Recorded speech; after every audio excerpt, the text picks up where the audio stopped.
Let's talk about supplements. Supplements are not supposed to be most of the roof, or all these different line items that are expected line items that are there. Supplements are for when you have something unexpected come out. You start tearing off and you find something that you weren't expecting. That's what supplements are for. It's become this entirely different process where most of the contractors out there are supplementing for almost everything. You don't have to do that, though. It doesn't make any sense. It makes more sense to provide all that information, documentation up front before the carrier gives you their estimate. Because if you do that, then you are giving them everything that it's going to take, and they're not going to have to take a reserve amount that's really low and increase it a dramatic amount, getting managerial oversight over and over again just to get you anywhere close to where you were.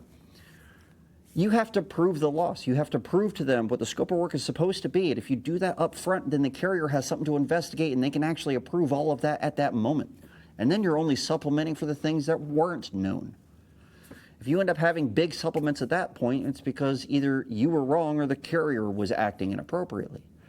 But it shouldn't be an every claim thing.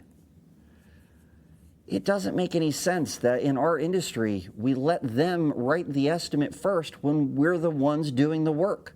Why would we let an insurance company write an estimate when we're the ones that are going to do the work?